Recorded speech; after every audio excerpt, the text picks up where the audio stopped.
This is Hidden Killers Live with Tony Bruschi and Robin Dreeke. Hi, welcome back to the program. We got a lot going on today. Robin Dreeke is here with us, and Robin's going to be with us every day going forward, like the new intro. as our co-host. So Robin, welcome from graduating from being guest to co-host, and of course your insight completely I'd say priceless on all these cases that we've been talking about for the last many years. Really excited for you to be here in this capacity and to join in the conversations with all of our guests throughout the week as well. So for folks wondering, well, what about the other guests? They're still here too. Robin's just going to be with us on those conversations as well. So welcome. You can see the smile on my face just beaming. My goosebumps are going. You know, when you feel, it's so funny. We talk about such unhealthy things all the time, but when you're part of a healthy group, you just get excited. So it is a great pleasure to be with you all. It's a healthy group. A healthy group talking about unhealthy things. Yes, which is crazy talking about the uncrazy. Exactly. We have spent now 4 weeks, going on 5, dissecting every visible detail in the Nancy Guthrie case on the suspect, and we're gonna talk about the Nancy Guthrie case in 2 different lanes here this morning. We're going to talk about the suspect, and we're going to talk about the investigation and the myth of competency of each. Yes, I love that. Yes, of each, because we're looking at the suspect. That's what we're going to talk about first. The Walmart backpack, the awkward holster, the improvised camera cover, or whatever that is there, and the assumption underneath all of this is that this guy knew what he was doing, from some, and others saying, well, look how sloppy he is. He's grabbing foliage to cover the camera. Both, you can't really have them both coexisting, being competent and incompetent at the same time. I don't know, or maybe you can. Let's jump into to all of this, because this is something that I think a lot of people are trying to run through their mind with some sort of sensibility. And I think a lot of it comes down to, we sometimes expect things to be bigger and more grand and have a greater meaning than they actually are in real life? Yeah, boy, as I texted you nonstop over the weekend, Tony, as I typically do when I start doing my program prep, the interesting thing that happens to us, especially when we deal with cases that hit a national level, which is the ones we typically cover, is that each of us, including us, we create a confirmation bias, and we've talked about confirmation biases all the time, and our confirmation biases are based upon things we've been exposed to throughout our lives, especially in recency. And especially with cases like this, our confirmation biases typically come from 2 things. One, what we see and absorb from TV, and things like Criminal Minds and all these great Hollywood and television productions that talk about the idyllic world in which investigations take place, which there never is that way. And also what our hopes and expectations are as set by people that talk about these things, pundits like us and others. And so when an individual then starts consuming the reality of what is based on the confirmation bias they have, and they mismatch, they think something's amiss, and they start loving to poke holes at it. And especially when you don't have the 24-hour turnaround of resolution, or the 1-hour resolution that we're used to seeing on TV, and I know a lot of people have said this, but it still hits us that something must be amiss. And then what happens is, people that love poking holes, and what I love about what we do is we don't poke holes, we examine. Someone pokes a hole, let's go down the rabbit hole. Someone pokes a hole, let's examine that. What happens is that when something doesn't go the way we want it to go, we're going to start having a negative confirmation bias, only looking for what someone's doing wrong, what's going wrong in the investigation. So we're always going to see things that are going wrong. And will we always find it? Yes, because it's human nature. No one is perfect. No investigation is perfect. But what happens is you start ignoring all the things that are going right. And so that's what I've done and continue to do is like, I just always, for some reason, I have this ability to take this pragmatic, objective of view. Let's look at the data, let's look at the research, and let's do comparisons to all these things. And so on par, and that goes with both the investigation itself as well as the culprit. You know, what was normal, what wasn't normal, what stood out, what didn't stood out. And to your point, when you started out in your opening, you can have both at the same time, I think. I think this guy that approached the door, he had reps. I remember the first time I saw that video image of him, so covered up, so well covered, you know, face, everything. I mean, just think about this. He was, just do a compare and contrast to Kohberger and him. That was Kohberger's first rep in trying to go in and kill someone, and he was sloppy. He did a lot of things right based on what he thought was going to happen, and then things went sideways when you had stress escalation hit. Things didn't go the way he wanted. He leaves nice sheets behind, DNA and video footage of cars, all this thing went awry, and also what he was wearing. It was striking to them. And then you look at this guy, he had reps of hiding identity, I think, because we haven't found much. Mm-hmm. There were still flaws in it. And when he hit things he wasn't expected, that's when we start seeing it hit a little chaos for him, like taking branches and putting over ring cams and things. Or even, I still go back to the door selection. I think his selection of going in that front door, not a side door, a side window back by the pool, that was a major boo-boo on his part because there was no ring cams back there. Well, that to me, that's what strikes me about the whole damn thing as being off, is he went to the front door. He wasn't prepared for a doorbell camera. Right. But yet he has reps in this. Mm-hmm. How can the two both be true? I guess that's, I mean, to me, I don't know. I mean, I'm not a criminal. I'm not hitting up houses. But even without doing that, the first thing, if someone said, Tony, today's physical challenge on Double Dare is breaking into your neighbor's house. You're not going to be arrested. Just go get the flag in the upstairs, get on the hamster wheel, and then you get it and you run out and you get covered in slime. Something like that, if it was like a non-threatening, evil thing to do. But if I were to do that, and they were like, okay, you got to kind of plan this out, the first thing I'd be thinking of, a doorbell, and you don't want to get caught, so we don't want to, you can't be identified. That's the first thing that would be on my mind. How is that not the first thing that's on this guy's mind that supposedly has some sort of reps here? So here's a way to think about it. Okay. Again, thought experiment. So all the nonverbal experts out there are saying that he was fluid, he didn't stress anything, he looked, completely natural of doing what he's doing at their front door because he didn't have halting behavior. But like you said, he was a little weird with that ring cam on the front. So what would make something like that happen? What would make behavior like that? If he was having reps and breaking and entering of homes that didn't have ring cams, that stands to reason. What kind of homes don't have that? Is it a Nancy Guthrie kind of home, or is it a lower income kind of home? See what I mean? Or the age of the resident type of home too. I guess that's something else to consider in this equation, because look, I do not know the demographics of the neighborhood. I mean, it's kind of a blanket statement to say that like everybody down there is older and retired. That's not true by any stretch of the imagination. But there is a higher population of that there. And if you're in a higher income neighborhood, bigger homes, older homes, statistically, you're probably going to have more older, wealthier residents that may also not be as technologically inclined. So that may also then lead to maybe not as many Ring doorbells that all of us in the demographic of 25 to 64 have. And you get above that, you go 65 plus. I would imagine your amount of people with Ring doorbells dramatically drops. So maybe that's part of it too. I'm just kind of openly throwing that into the conjecture. So basically what we're looking at is what looks like normal, natural behavior that he has reps in and what doesn't. And obviously the way he took care of that ring cam was different than what he was expecting. Or he's just that stupid thinking that thing would work again. And I know people like to jump to, well, if he's that stupid, how come he hasn't been caught yet? Well, doesn't mean just because you haven't been caught doesn't mean you're smart. It just means that what you did was good enough today not to get caught, because there's a lot of really dumb people that have never been caught. Dumb luck plays a lot into these things as well.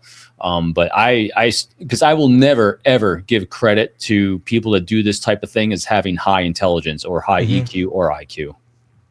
Well, and two, if we look at if we look at just B&Es and the amount that take place and the amount that actually gets solved, if this was that gone bad, a good chunk of them never gets solved. Yep. And if this was so, in its simplicity, people get away with that shit all the time. Yep.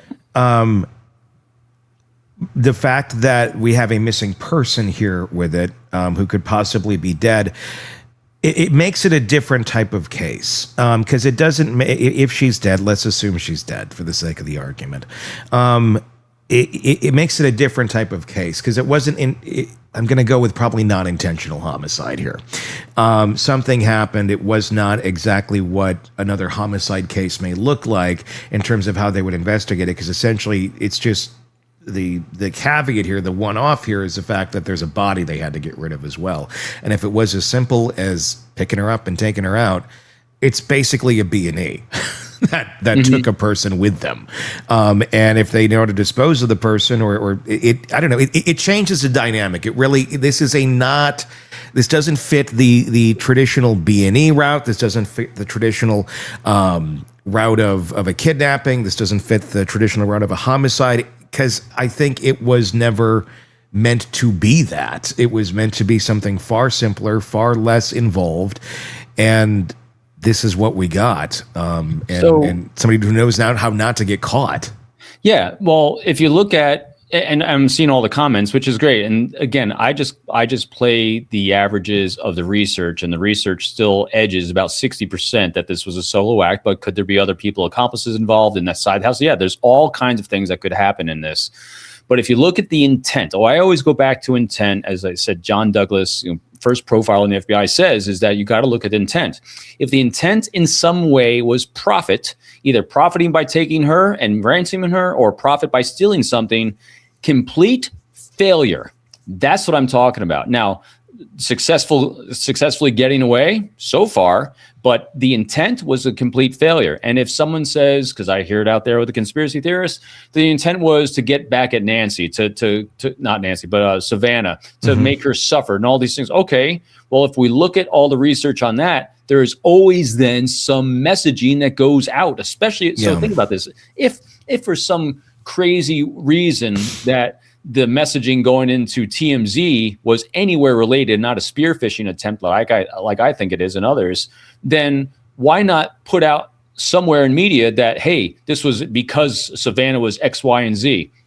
And it's not there, because it wasn't. There's a profit motive in here in some way. So if people want to believe it was for her abduction, okay, that didn't work. Or for people like me that think it was a B&E that went sideways, still failed. So that's where you always got to go back to, what was the intent? Where did it fall apart? And what did this guy do well? Well, he hid his identity good enough today to not have that happen. I think people oftentimes conflate sophisticated with successful. Sometimes simple can be successful. Very simple can be successful. And that might be what we're looking at here. Yeah, I think so. We've covered so many cases where the simplest answer is usually what happens. The more time that passes and the less information we have, the more we like to fill the gaps with conjecture. And a lot of times the conjecture will spool out of control, and it's easy to cascade. I remember you made such a profound statement a couple of weeks ago when you said it's not a far leap. But when you cascade so many conspiracies on this, and then we think it's this, and then this, the leap from here to here of crazy is so small. But when you then go back down to the grassroots level of what's the intent, the intent is profit, it failed. And what could be the profit? And I'll still entertain both sides, that the main intent was abduction or the main intent was B&E going sideways. Either way, complete failure, except in the fact that he hid his identity well enough to not be found yet. When we're this this far in now, we're going on week 5, and seemingly, at least on the outside, we don't know much. They seem to still be asking the public for any information that they can glean off of it.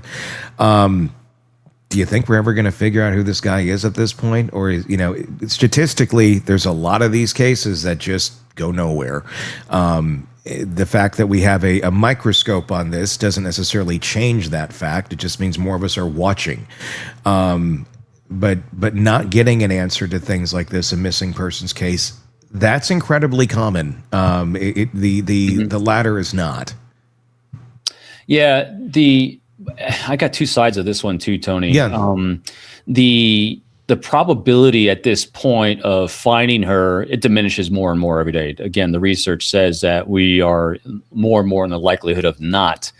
But, and I know we'll cover this in the next segment, but if you look at the success rate of Pima County Sheriff's Office when it comes to solving homicides or abductions like this, last year they had 12 for 12. They're 100%.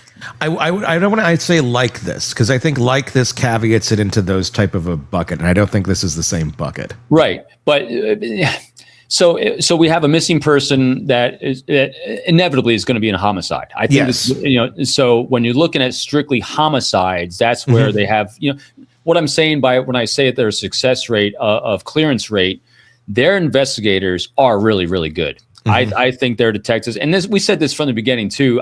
Even from the very beginning, I kind of dismissed the sheriff to the side because kind of the vibe I was getting from the investigative side seemed pretty spot on. I saw a lot of movement. I saw a lot of things happening at that investigative level that's below the executive level that is the mouthpiece of the organization. And when I did the deep dives this past weekend on it, I was even more impressed than I thought it was going to be by it. So their investigators are some of the best in the country. So if you're looking at national average, the probability is low. But if you're looking at Pima County, the probability is high. And I think this is a key point to make. Also, I really wish they would come out and highlight some of these stats to the public because, you have right now in my mind, we have a 2-prong attack going after the perpetrator of this / people who are witting to who did this, that are the ones that could call in a tip and say what this was and solve this thing. All right. In order to do that, you have to compel them to want to. They have to feel unsafe. They have to feel like the noose is closing on them and they're going to go to prison if they don't come forward, something like that. Savannah is doing beautiful messaging. Matter of fact, it's always pretty interesting to me that after we come out on our show of what we think would be a very good method for her to use this empathetic appeal, to give that olive branch to say, hey, things go sideways. You probably didn't mean it to be like this, so that you can draw someone out to want to. But in order for them to want to grab that olive branch, there has to be pressure in another area to force them through. That pressure comes from investigation saying we're getting closer, and then giving data points exactly what they're getting closer on, not the next day the sheriff saying, well, the DNA fell through. Okay. But what you can do is you can roll out stats like I just researched this last weekend and say, hey, listen, the rate of successful investigations of the turnarounds of this, clearing rates, best in the country. I mean, this county ranks in the top in the country for clearance rates of not this type of crime, but homicides. That puts pressure on. It does. It does. I think it needs to be caveated, though, with there has been a lot of criticism of his department, a lot of criticism about cutting corners. So, I mean, that too. Without doing doing it, and the thing is, that's another rabbit hole, too, to deep dive into is, okay, well, is there criticism of this? Not just for the sake of criticism of like, oh, you're doing a good job, let me tear you down. No, if you're doing a good job, great. But how do you have such a good success rate here and so much noise around you of distrust and hate? There's something else, there's something going on here, and there is a lot of issues within the department. There's a lot of people who have been demoted and they've claimed for political reasons. Good investigators, good people who have worked in the department for years, who have contributed to that success rate, no longer in those positions. you have there's a lot of noise. There's a lot of questions, and a lot of questions of cutting corners on some of those very investigations that have the 100% success rate. So I guess the question is, how did you get to point of checking the box of successfully? We've investigated this. We got the right guy. Do we though? I guess Right. And with that would be an interesting one to go down that rabbit hole too. And I think it was like 12. I mean, there's not a ton of homicides here every year in this county. So I looked at all these numbers. And I even went down to the actual allegations against the sheriff, the internal conflicts. Sure. Yeah. I looked at everything. I do. I spent way too much time in this in my life. And actually, to the viewers' comment a few minutes ago, the FBI should have been called in on lead. Actually, they don't have jurisdiction because it's not cross state. It's only if it remains in the state and at the local level if it doesn't have interstate things going on. So it could not be handed off as FBI's primary in situation because there's not a statute that the FBI could cover on this one. Mm-hmm. So that answers that question. And it's not saying that you're wrong. It's like it'd be great, but there's not a mechanism for that. And when it comes to the internal stuff, because I went down this rabbit hole too, Tony. So the internal allegations against the sheriff, those allegations actually, they fall in with the norms of every elected sheriff across the country. There's that is actually pretty normal. Now, I'm saying that the normal is acceptable. It's normal. The vast majority of them are anonymous. There's been 2 that are only named by person, is actually the deputy and the former one that ran against him. Mm-hmm. And so those allegations are actually, they're talking about leadership style internally. They're talking about issues.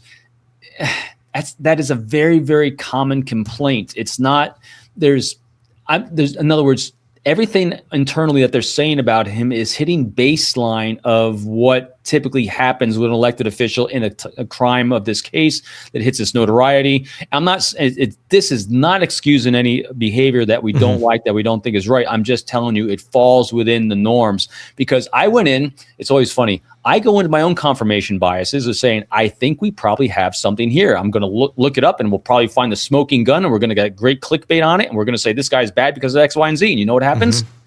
Baseline, except on the clearance rate. Now, I'm not crediting the sheriff with the clearance rate. I'm crediting his team with the clearance rate. Now, he's the head of it, so he gets credit for it. But when it comes to it, he's on track. Now, granted, 12 homicides cleared last year. That's not a lot, but for the county his size, it's slightly below the average of other suburban counties across the country. I got all the stats here. There are a few counties that are better. Maricopa County with Joe Arapahoe, Hillsborough County, Wake County Sheriff's Department in Raleigh, Tampa, Dallas, these suburbs, they have slightly above his averages for clearance rates, but not much. All the rest across the country for the same size of the population, he's above, way above, because the clearance rates on them is roughly 50 to 60% on the best. Ooh, see what I mean? It's you just keep going down the rabbit hole, because that way, what I'm hoping to do in this is kind of clear the calm the noise and let them do their job, and then elect someone else if you don't like him next time. Because is he dislikable? Yes. Does he do things does his image contrast with what we expect and want him to do? Do we want him to go in basketball games or going to the gym the next morning where people can see that he's out and about just living life normally when there's a big investigation on? No. Because he doesn't have that kind of self-awareness that he shouldn't be doing that kind of shit, but he was. But is it affecting the investigation? I don't think it did. And I think that's a big thing, is the self-awareness aspect of this. Whoa. We've spent many weeks now second guessing all the moves that are being made here. The crime scene was released before the FBI fully secured it. Evidence went to a private Florida lab instead of Quantico. Federal sources accuse the sheriff of blocking access.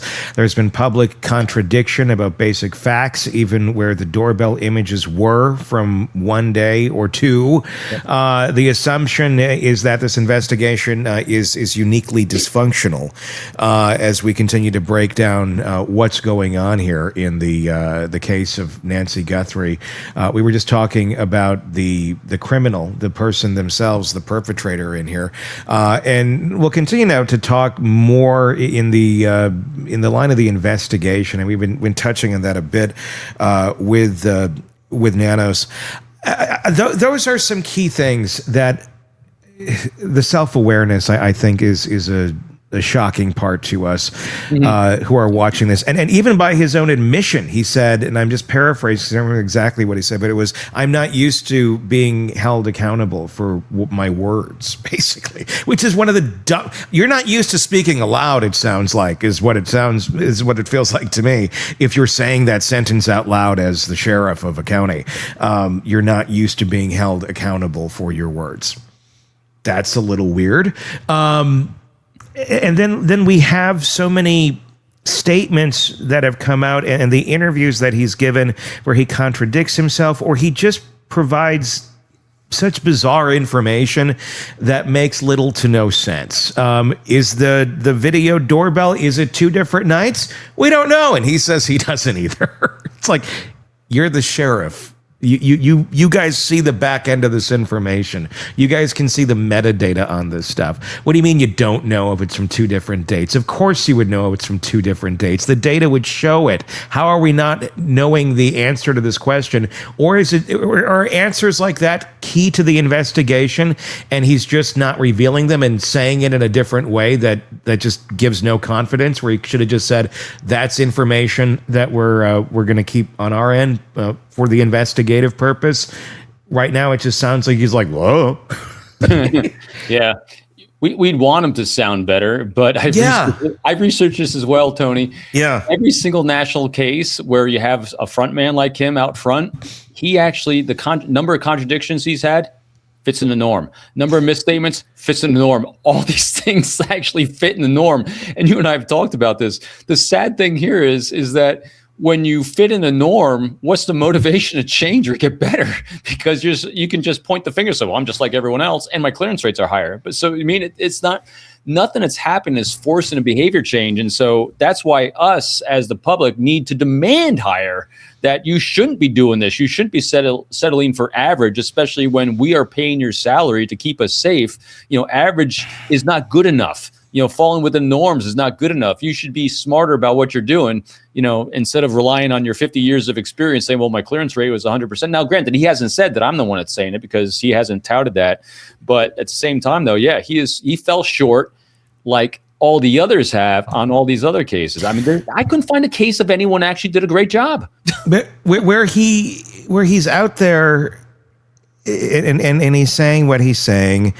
I mean, I just did a piece on this morning too, about Nanos, because there's people are circulating. Well, how could somebody get rid of him? Where could they vote him out? Could they do this? Could they do that? Like, there's really no way to remove the sheriff. They're like, the routes and the levers that could be pulled are slim to nil and very unrealistic in the possibilities. To even to trigger a recall election would require 140,000 some signatures on a county that's already very divided. I mean, it's not going to be it wouldn't make sense to do. I don't even know how you could physically get it done. And they have to be verified signatures. Beyond that, there's no levers unless he gets criminally charged with something. And the head of the I can't remember his name at the top of my head. I got it written down in my millions of notes. But the head of the police union, of the sheriff's union, actually brought him up on charge. Well, charged him or filed a lawsuit, I should say, against him in 2022, I think it was. Yeah, and none of it found criminal anything. And they dismissed it. Actually, he wouldn't dismiss it. Actually, the guy who filed it withdrew it. Yeah. So I mean, when you get that kind of scrutiny, and there's nothing there. Well, it's not that there's nothing there and nothing sticks. It means that again, the probability of removal, it ain't happening. And again, and what are you going to go with then? And I guess my point being, with when you have this sort of a situation and he's not going anywhere, what incentive does he have to do better if he already thinks he's doing great and he's not up for re-election? I mean, if he gets booted out, 2029 January is when he'd be leaving. 2028 would be the election. He'd be booted in end of January. It's like presidential time area where it would be changing of the office. So if he doesn't care, he already thinks he's doing good, and there's really no mechanism to get rid of him. all the criticism in the world doesn't matter to necessarily somebody like that. As long as you're not doing anything criminal. But if you think you're doing a great job and you don't give a shit, I mean, especially if you're like at his age, he might be thinking, I'm good. And not 29, I'm ready to be done. So I'm going to, and that's a scary place to be in if you're in that county, especially if you have a sheriff that is, and I don't want to say he's going rogue because he's really not. He's just following the track record and the path that he always has followed. Which fairly is somewhat chaotic, but there's no mechanism. And I guess maybe that's where our system is broken a bit, is when you have something where midway through a term or halfway through a term or whatever, it's like, this guy really needs to go. There's really not a way to change the guy or to get him out. Right. And that seems to be where they're sitting right now. If anything, it's a lesson to the voters. You need to pay more attention to who you're voting do deep in. dives. Because the things that are coming out on, first of all, the investigative side of things, sending things to his lab first, the involvement of outside organizations, releasing the crime scene, not releasing the crime scene, that all fell within his pattern of behavior of what he always did. And so if you have the clearance rate that you've had and you've had the experience for 50 years, you're going to do things the way you've always done them before because it's worked for you in the past. And so it just hasn't had this kind of scrutiny in the past. So, and then all the most of the claims about him are because of cronyism, because of hostile work environments, and he promotes only his buddies and friends. Okay. Which, show me an organization that hasn't. I mean, I mean, it's like shitty, not great, but not necessarily illegal either. It's common. Yeah. And that's where it's like, okay, this is par for the course. And if you are a person, and look, I don't know the guy from Adam other than what we're talking about here. So I'm not making this statement directly at him, but if you are someone who may not be the greatest individual, you probably aren't surrounding yourselves with the greatest individuals either. So the folks that you may be promoting or doing this or that may also be very much in line with your way of thinking. I'm not saying that's what's happening here, but when you have that sort of trend going on, that's how you end up with a structure of folks that are all not the greatest, and then leadership from the top, it just all kind of falls apart because you have very weak people in those positions. And I don't know how the structure of his organization works. I don't know. Yeah, but at the same time, though, whoever the detectives were that solved those 12 cases last year, 12, and then and also the last 5 years, the clearance rate wasn't 100%, but it's in the high 90s.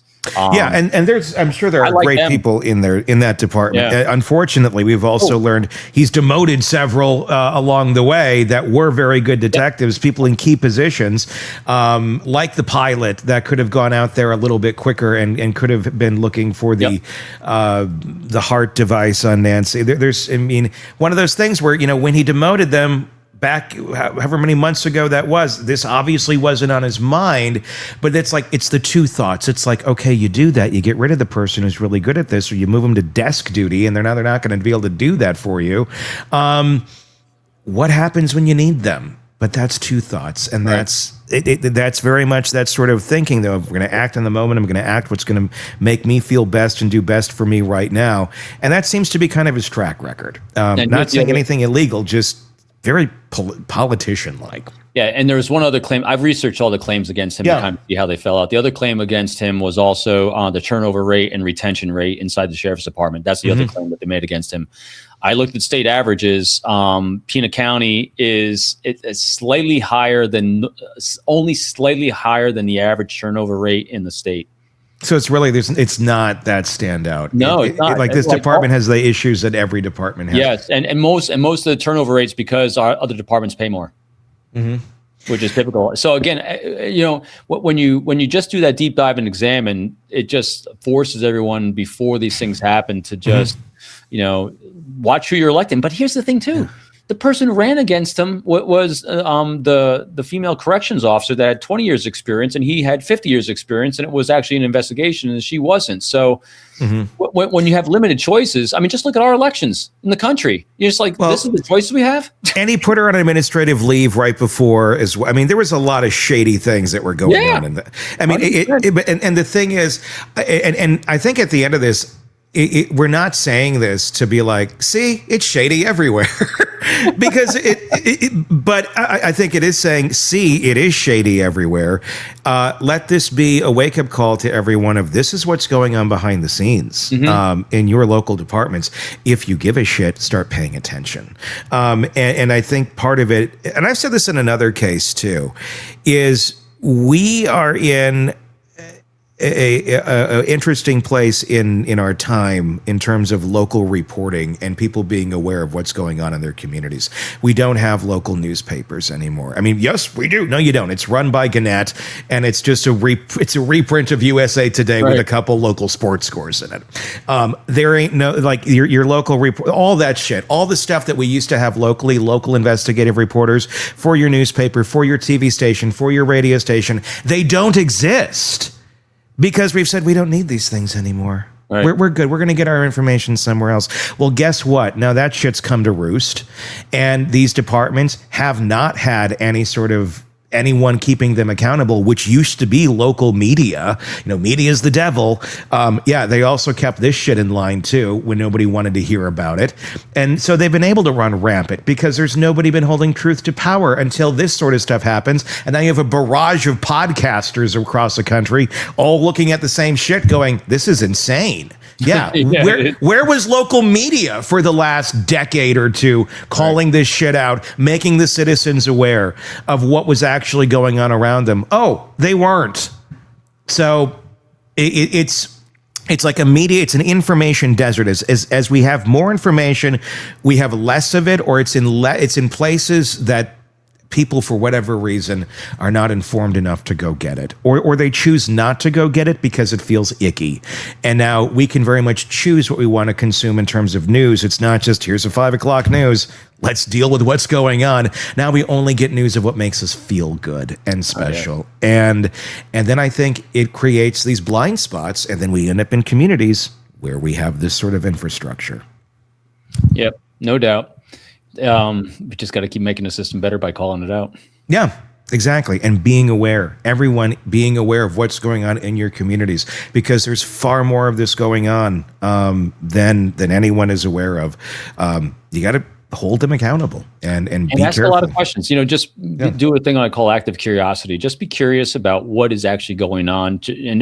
As you find an answer to one question, it should spur another one. And just, I mean, it's all weekend long. It becomes so freaking obsessive for me. Yeah. This is interesting. I saw a comment here. It says journalism is not what it used to be. It is and it isn't. It's not public curiosity. Yeah, and people giving a shit and understanding that there's consequences to the actions of who they put in power in their community. People actually used to care about that. People really paid attention a lot more to what was going on around them. Now they just want to be victimized. Now they want to be the victim. So when people get into power that are bad, they don't like, we can complain about it, and that becomes a sport of its own. People used to give a shit about what was going on around them and didn't just get outraged for no reason. There is cause and effect, and you can't just live in effect land. If you're not participating in the cause, you can't complain about the effect. And it's also interrogating the information that we get. And, because there's a lot more sources of information coming at us through podcasts like ours. And I mean, it's all over the place. But when you hear something, the most important thing to do is interrogate that information yourself. Go to ground truth of what actually is, and you and I talked about this. Actually, this is the case we talked the most about it, is because there's so much conjecture going out there. So many conspiracy theories that are out there. And what you need to do, instead of grabbing hold of one because it sounds sexy, it sounds creepy, it sounds whatever, and saying this must be it because it feels right. No. If something is different, okay, let's explore it. That's exactly what I do every time. It's like every time, with all our listeners, I try to consume all the information out there of all the different theories of everything that's coming in. And then as soon as it comes in, I play it to ground. It's like, all right, does this fit with intent? And then if it does fit with intent, all right, what are the mechanisms for this? What's the research say on this? Because that's all I do all the time is like, and then after I look at the research, does it fit the human behavior of things we've observed so far? And then maintaining an open mind as new data comes in, new leads comes in, as new tips come in, is it confirming or disapproving of where we are today. So it's just always interrogating the information we have to see, does it make sense, does it fit intent, and does it fit the human behavior patterns that we're seeing? Everyone has more resources to get as detailed information on any topic as they could possibly want today. There is zero excuse for being misinformed other than you don't give a shit. Or want it easy. Yeah, it's too easy. It's beyond there's no excuse. There just isn't, other than laziness and not taking the initiative to do it. So it's there. It's just we don't do it collectively. And for whatever reason, we don't. We prioritize other things above some of these greater things in our world that we don't realize how great they are until they come to bite us in the ass. Yeah, and I know a lot of the listeners on Todd's going to put the comments up there about the cartel involvement. I looked at that angle. I guess, again, it's one of the angles. It just does not fit a pattern of behavior that the cartels have ever done before. So the cartel abductions, again, I looked at it. Cartel abductions are typically for profit motive. And it's to put leverage on people that are distributors for them. And that's the only time they've gone outside the Mexican border. And they never have ever used media in any way for the abduction. In other words, TMZ or it's actually extremely quick turnaround for them because they want to abduct, keep the person alive, sign of life, get my money, go. So it's boom, boom, boom, boom. And so it does not fit the profile of what cartels generally do unless, now granted, there's always outliers. And is there a possibility of all these things being an outlier? Yes. But the laws of probability based on the research says most likely no. Yeah. Unless it's 2026 and crazy things happen every day. We're gonna find out Nancy's like some giant kingpin in the cartel. She's running her own oh my God, UFO Nancy came down and picked her up out of that house. Yeah. Nancy, my good no. But very true, Mary. Why? They wouldn't. Yeah, exactly. Your thoughts in the comments section. We'd love to get them. Substack and YouTube. You can join us in either place to weigh in and give us your feedback. We'd absolutely love to see it. Let's move over to another case that's going on right now. The pages of all my notes. The Corey Richins case. We are now entering week number 2. The jury has heard 2 completely different realities. The prosecution says Corey systematically positioned insurance policies, sourced fentanyl through her housekeeper, and poisoned her husband for money. The defense says the key witness is an active drug user who changed her story after getting immunity. The supplier now contradicts her, and the physical evidence simply doesn't exist. Robin Dreeke with us, as he is now every day. I have to get used to this. Like, you're always there. Robin Dreeke. I know. Yeah, Robin Dreeke is there. He's always there. Too, I got to tell you, it really does. Yeah. Having a day job again kind of is overwhelming. Yeah. Chief of the Counterintelligence Behavioral Analysis Program, retired FBI special agent. This is a fascinating case because I feel like there's 2 lanes here that can simultaneously be true. Corey Richins could have very likely and easily killed her husband, and a lot of the evidence, I would say a mountain of it, points to that circumstantially, just through her own words. But you can also have a very bad investigation at the same time that misses so many obvious things. But just because they miss so many obvious things doesn't discount these pieces over here. But it certainly helps if you're the defense attorney for Corey Richins, so you can point or you can poke holes in all this. Let's start out with Carmen Lauber, the prosecution's one of the prosecution's star witness. She was using meth during the time of the period in question. She got immunity from 3 jurisdictions. Her own supplier now says he sold her oxy, not fentanyl. She admitted confusion on the stand. When a witness has that many credibility wounds, Robin, what kind of behavioral signals does that give off to the core of their testimony as being reliable when, they're on drugs, they're contradicting their story left and right? I don't know. I mean, this is an interesting one because the big contradiction at play here is the type of drug that Eric consumed and died.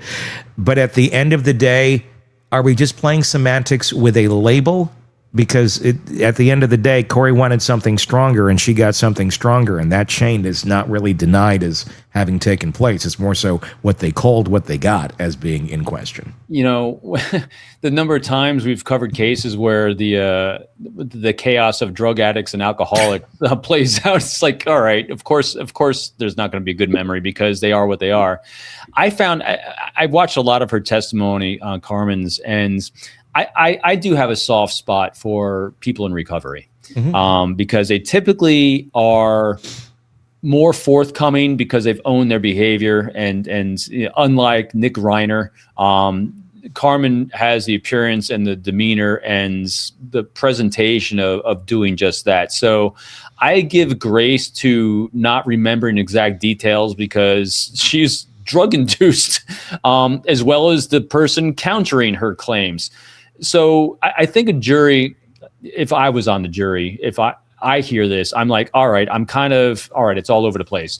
Was Corey going for something that could potentially, you know, that she wanted to give her husband? Yes. What the semantics of what it was whatever.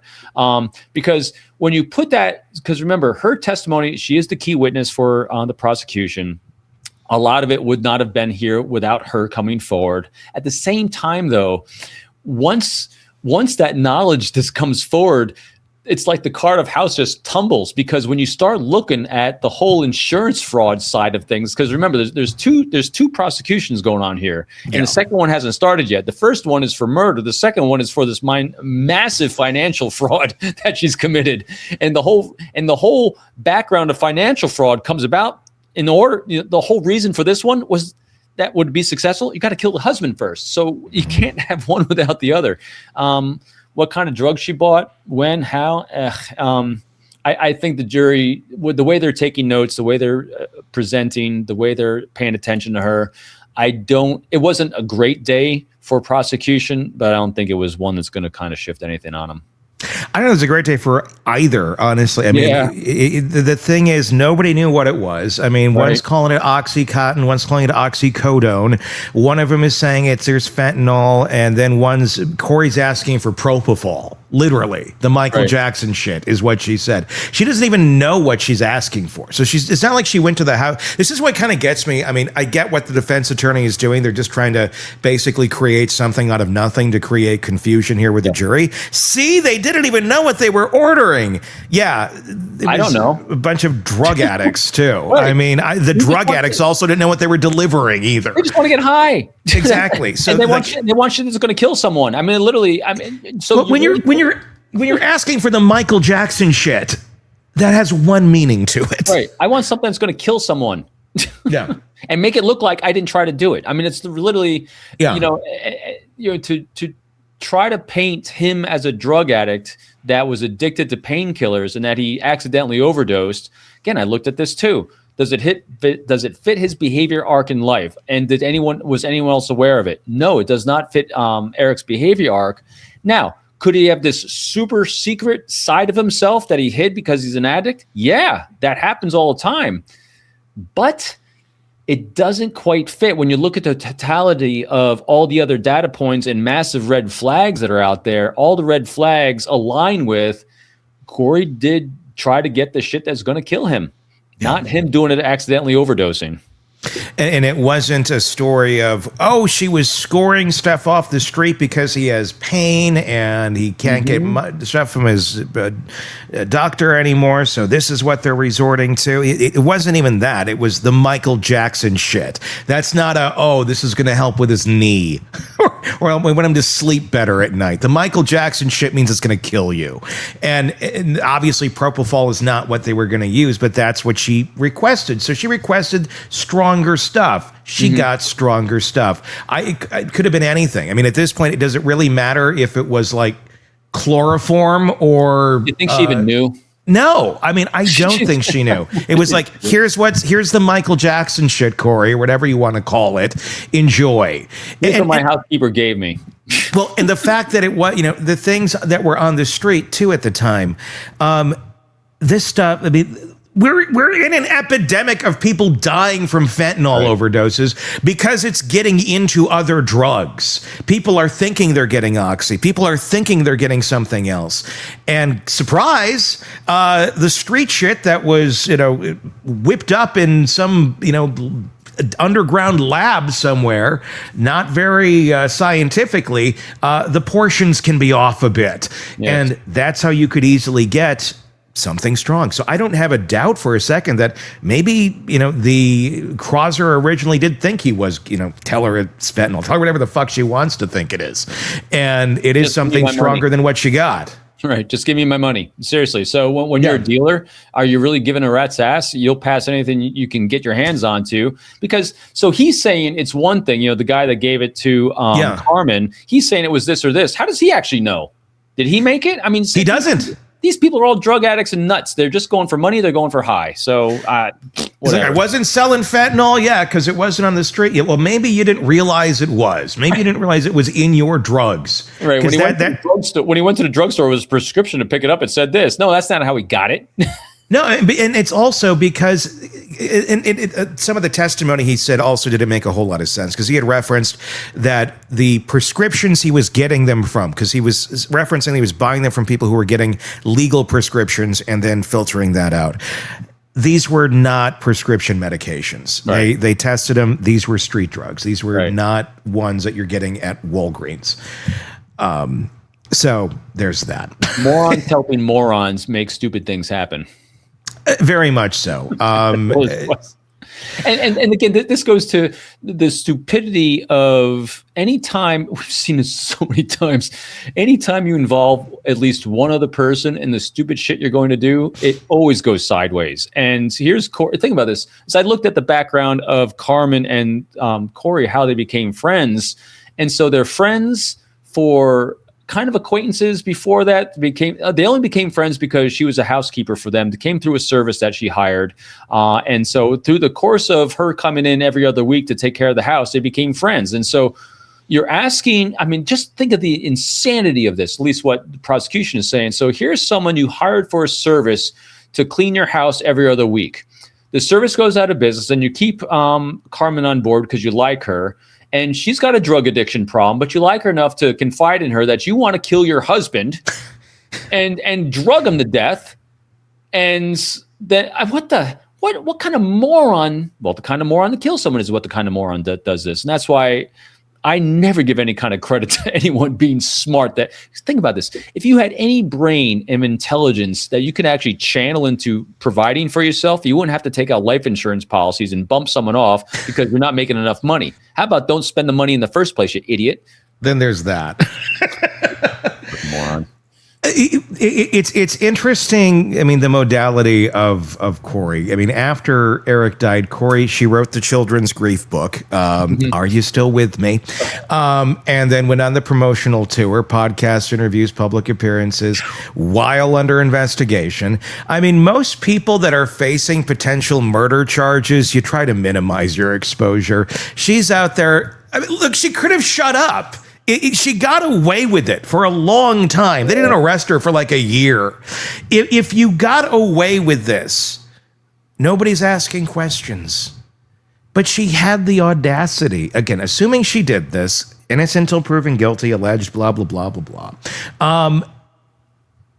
She had the audacity to go and do a book tour about, and bring more attention back to her. It's just like, you just can't resist, can you, little Miss Narcissist? It's like, it's too tempting to go and grab that carrot, even though the odds of it pulling the whole tree down are very high if you're grabbing that stick that carrot's hanging off of. But she did. She doubled down on stupid, didn't she? Yeah.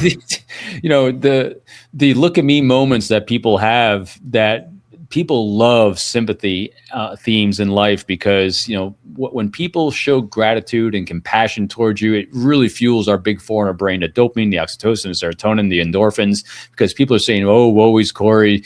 And now granted, I thought about this earlier today. I'll give her, I shouldn't do it, but I'll give her a little grace. in the fact that because I don't know her, I don't live inside her head. Maybe there was a part, because she's got 4 kids. Maybe there was a part that she was doing some semblance of this for her kids, not because of her. So it's hard not to want to kind of see it from her point of view after she killed her husband. I mean, because assuming she's really good at compartmentalizing this, right? You could have 2 lanes where she is looking at her kids, going, "Oh, they really are looking hurt, and I want them to not look so hurt. Because I want to feel better about myself. So what can I do to make that happen? I'll write a book." That's the definitely way I could see that playing out. It's like people saying to themselves, "How could she possibly friggin' do that?" So your husband's out of the picture, and now you're left with the wreckage of your single mom of 4 kids, and they're hurting, they're in pain, and you want to do something to ease that pain. And so, maybe the idea was either given to her or popped in her head to do this, and then that stupid narcissistic brain of her says, "Ooh, I can take care of them, but I can really take care of me even more, because it'll be a bigger look at me moment." Because when you grow up in life without accountability or guardrails, we've seen this all the time, this is the kind of shit that comes about. And so no accountability, no guardrails. And the big reason that pops up on this one is she loves to control the narrative. And what better way to control the narrative than to write the narrative and put it in a children's book? Well, it's very par for the course, and we can't diagnose her. If I were to take a wild guess, I'd be going down borderline territory or narcissistic personality disorder. And if we were to operate from those patterns of behavior, those folks love to knock the blocks down and then build the tower back up. And look at this tower they built. Oh my gosh. And hopefully everybody forgets that they're the ones that took their leg and kicked it over in the first place. That's par for the course. I mean, this is exactly that. Yeah. I'm going to destroy this, and I'm going to be the hero because I'm going to fix everything too. It's just there's no end of surprises of the stupid things people like this will do. What struck me when we were talking about this a second ago was, in all my years when I was in the FBI, the thing that people always said to me was, because you had 2 sides of the FBI. You had the side that worked on national security issues like I did, which is terrorism and spy recruitments, and then you had the side that was the criminal guys, and the criminal guys did stuff like this. And the running commentary I always heard was, the guys that worked criminal matters played with people that played checkers, and then the guys that did what I did, we played chess. Because the guys I went against that were committing espionage and spies and all that, you're dealing with human beings with extremely intelligent, extremely emotional intelligent, highly functional individuals that I was doing the same kind of things of predicting behavior on. And then I came to this side of the world, and I'm like, oh my God, these people are easy as shit. Now I understand why. These people are idiots. They're complete idiots. And so not in not one case have we ever covered would I ever say that any of the suspects, whether they're guilty or innocent, but they're just in this chaotic world, would any of them ever reached a level that they could have ever been in the side of the world to work in national security? Not even close. Their emotional intelligence and IQ is so low by comparison. It's ridiculous. So that's why working, my wife asked me this over the weekend, if you had to do any part of your career over, what would have been? I said, instead of probably my last bunch of years, I would have probably loved to shift to this, or even stayed longer to do this even more, because these people are just fascinating and easy to understand. It really is. I mean, just because you hit these themes, arcs of crazy, they all fall within it, and that's what we do all the time. And I think the reality, I think when you first see a case, if you're not familiar with true crime, a lot of people go into these cases and look at Corey, look at Alec Murdaugh, look at whoever. And I think we almost apply a filter to them that is more in line with like your former work in the counterintelligence world, where we're putting this level of sophistication and intelligence on them. And they're not worthy of it at all. And then you're so shocked when it's like, oh, they're just fucking idiots. Oh, yeah. Every single one of them. It has not failed yet, Tony. No. These people are complete, and some are even funnier than others in a tragic way. If you remove the horrendous, tragic things that happen to the lives that they've destroyed, but you look at these people as individuals. I mean, one of the craziest is Lori Daybell Vallow. Hands down. She is a complete nutter. That is, I mean, she killed her kids for their life insurance policies and claiming that they were possessed by dark demons. And she believes it. I mean, and it's simple. I mean, it's pretty simple. She's nuts. Her voices are telling her things in her head that are completely insane. That's Lori Vallow Daybell. Yeah, and then you have the crazy nutters, Wendy Adelson and Donna Adelson and that whole nut job case. The murder for hires are extremely predictable because it's the same themes every single time.